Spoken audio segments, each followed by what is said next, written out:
Évidemment, lorsque l'électricité, l'eau et même l'Arnouna augmentent, ces trois choses-là sont les grands fauteurs de l'inflation. Donc, lorsqu'on fait un bouclier tarifaire là-dessus, on peut arriver à baisser le coût de la vie. Nous avons le plaisir, comme chaque mercredi, d'accueillir dans ce studio le docteur Daniel Guggenheim. Daniel, bonjour, Boker Tov. Bonjour. Alors, vous avez survolé la presse économique de ces derniers jours. Et bien entendu, on ne peut pas s'empêcher de parler de ce qui nous est tombé sur la tête depuis le 1er janvier, c'est-à-dire cette série de hausses des prix, l'électricité de plus de 8%, les taxes municipales, l'eau, enfin toute une série de mesures qui confirment donc l'augmentation du coût de la vie. Et bien entendu, c'est tombé, on va dire, sur le nouveau gouvernement, 48 heures après qu'il ait prêté serment. Et la première question que l'on se pose, c'est que va faire le gouvernement ? Quelle est la politique que va adopter Itamar Ben-Gvir, mais Bezalel Smotrich, on parle trop d'Itamar Ben-Gvir ces derniers jours, Bezalel Smotrich, quelle est la politique que va dicter Binyamin Netanyahou pour freiner cette hausse du coût de la vie ? Oui, comme d'habitude, vous posez bien le problème et vous avez eu raison de faire cette introduction. Ce que je veux dire, c'est la chose suivante. D'abord, il y a eu des accords de coalition, il y a eu un programme qui a été fait, et il y a aussi ce qu'on voit maintenant, les premières annonces des ministres et les premières mesures qui ont été prises, justement par rapport à ce problème de la cherté de la vie. Comme je pense, et je l'ai déjà dit à ce micro, qu'une des raisons pour lesquelles l'ancien gouvernement n'a pas réussi électoralement, c'est parce qu'il a été sanctionné au niveau de son programme, de son activité économique et du fait qu'il n'a pas su traiter bien le problème de la cherté de la vie en Israël. Maintenant, qu'est-ce que les accords de coalition et les premières mesures disent ? En gros, c'est la chose suivante. Pour lutter contre la cherté de la vie, on va faire ce qu'on appelle un bouclier tarifaire, c'est-à-dire qu'on va bloquer ce qui provoque le plus d'inflation. Vous avez parlé de l'électricité, c'est une des choses que le gouvernement, qu'il a redit qu'ils vont le faire, c'est qu'ils vont donner de l'argent à la compagnie d'électricité pour la subventionner et donc obtenir que très rapidement une baisse de 8% dont vous avez fait allusion, qu'elle n'ait pas lieu. Également, sans doute pour l'eau, il y aura la même chose. Donc c'est la première chose, ça veut dire on va utiliser l'argent de l'excédent budgétaire pour faire du blocage tarifaire, ce qui permet en tout cas en premier lieu de limiter la cherté de la vie puisque évidemment lorsque l'électricité, l'eau et même l'Arnouna augmentent, pour l'Arnouna on ne sait pas ce qui va se passer après. Il parlait aussi à un moment donné de la bloquer. Ces trois choses-là sont les grands fauteurs de l'inflation. Donc, lorsqu'on fait un bouclier tarifaire là-dessus, on peut arriver à baisser le coût de la vie pour tout le monde. Ça veut dire qu'enfin, on va commencer à utiliser les excédents. Oui, ça a été dit explicitement et il y a par exemple, il y avait plus de 30 milliards de shekels d'excédents. Il y a ce qu'on appelle maintenant le Keren Haosher, c'est-à-dire le capital de richesse dû au gaz qui a eu lieu. Tout ça va être utilisé. Maintenant, une autre chose qui est intéressante, c'est aussi une baisse des impôts. C'est-à-dire, par exemple, il devait y avoir une hausse des impôts pour les voitures électriques, on demande de la baisser. Donc, et on dit par exemple aussi que les gens vont avoir ce qu'on appelle une Nekudat Zikoui en plus, c'est-à-dire payer tous ceux qui travaillent, payeront moins d'impôts. Une Nekudat Zikoui, je crois que ça vaut 250 shekels par mois, et donc ça va leur être donné. Ça, c'est des choses qui ont été faites. Ce qui est important de dire, parce que votre introduction était tellement directe, j'ai oublié de le dire.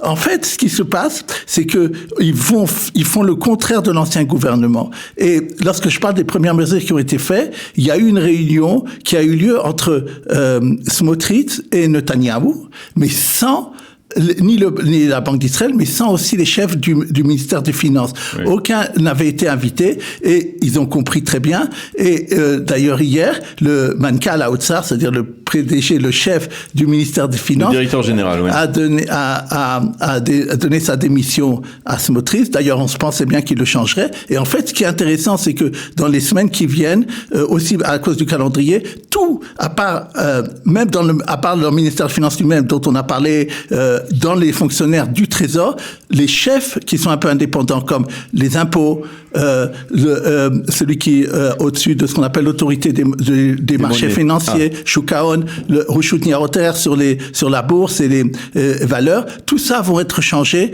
dans les semaines qui viennent. Et donc, ça va être complètement une autre politique. D'ailleurs, c'est mieux que de faire une nouvelle politique avec des autres personnes. On dit d'ailleurs que celui qui va remplacer le Mankala Otsa serait l'ancien chef de Migdal qui s'appelle Iftaron. Je sais pas s'il est connu par notre public, mais c'est bien et c'est normal qu'une nouvelle politique se fasse avec d'autres personnes. Et donc, c'est ça qu'on voit maintenant se faire. En gros, bouclier tarifaire, baisse des impôts et aussi également aide aux plus faibles, c'est-à-dire par des bons alimentaires. Ça sera la partie que Arié Deri voulait.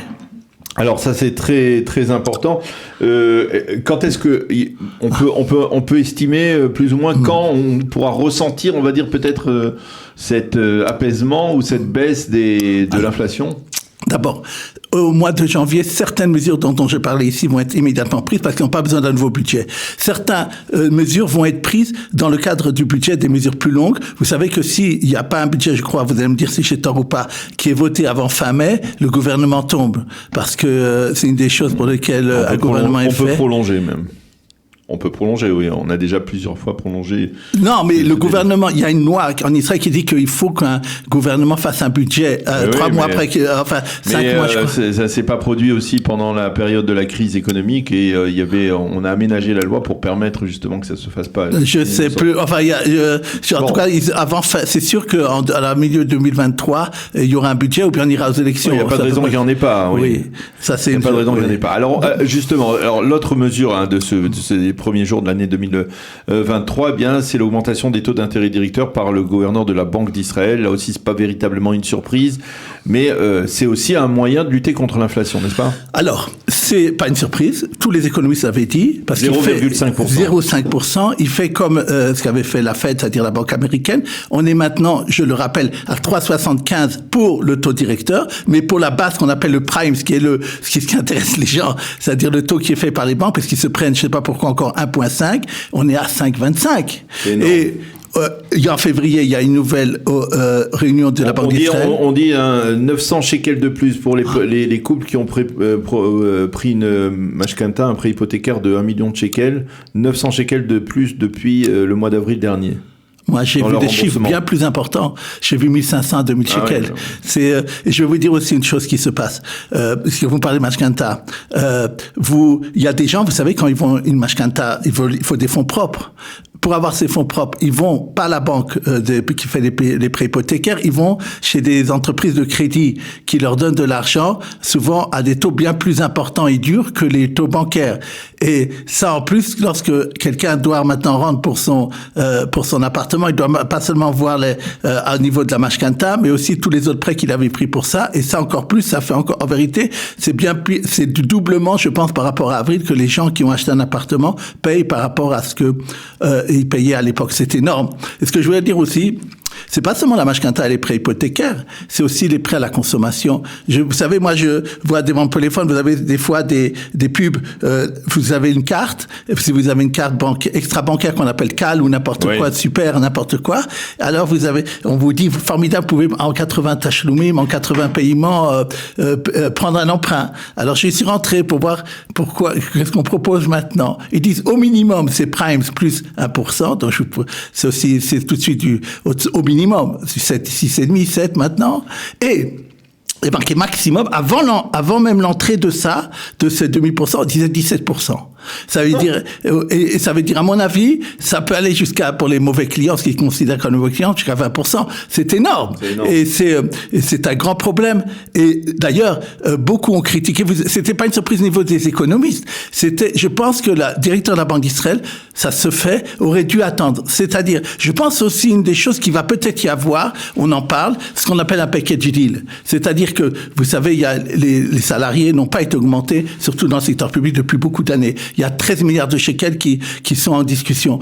Si le gouvernement arrive avec les syndicats et le patronat d'arriver à ce qu'on appelle un package deal et la Banque d'Israël de faire, on s'engage à ce que l'inflation soit pas élevée grâce à un blocage tarifaire. Et vous, d'un autre côté, vous aurez pas tout ce que vous voulez point de vue du salaire. Peut-être c'est une chose qu'il faudra faire. Parce que ce qui est très grave, je pense, au niveau des taux d'intérêt dont on parle, c'est que pourquoi ça continue? Parce que la Banque d'Israël elle a dit immédiatement, moi je vois pas une baisse sensible de la croissance en Israël. Un tout petit peu, on est toujours autour de 3% prévu pour 2023. Je vois pas le chômage monter, on est autour de 4%.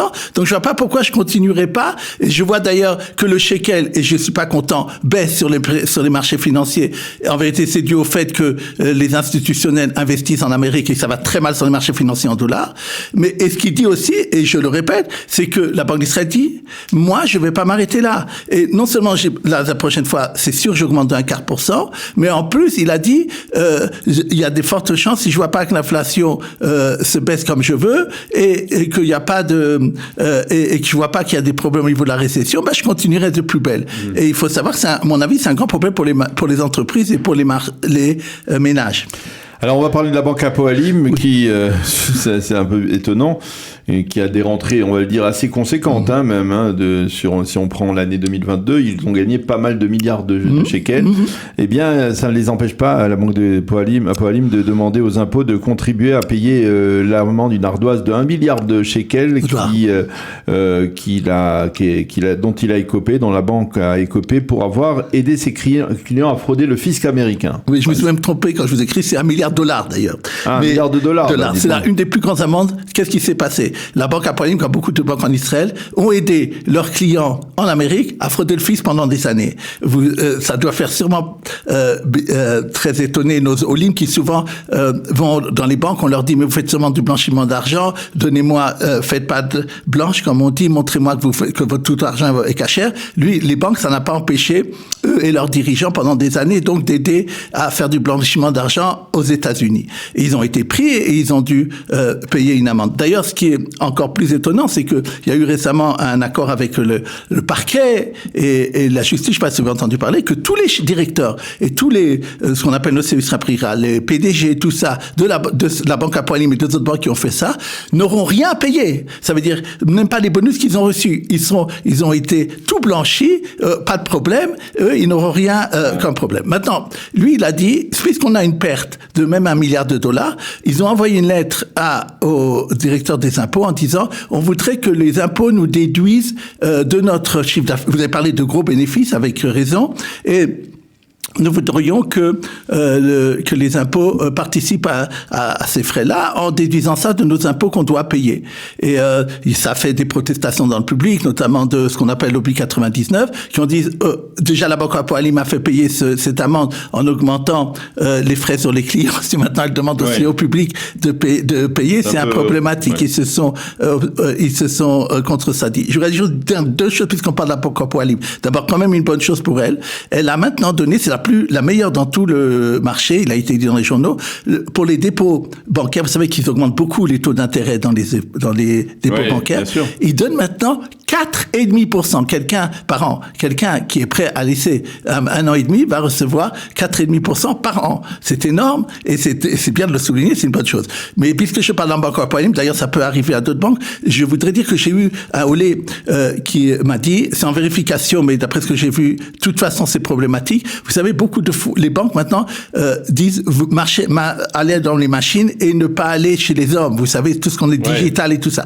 Vous savez sûrement que maintenant, il y a des machines qu'on peut rentrer de l'argent en espèces et dire, voilà, c'est rentré dans votre compte. Et dans le cas présent, il y avait une machine qui était défectueuse et d'ailleurs la machine l'a dit, sûrement il y a un problème et donc il n'a pas reçu l'argent qu'il a mis. Et il a allé demander à la banque Hapoalim et la banque Hapoalim, pour l'instant, ne veut pas lui rendre cet argent-là.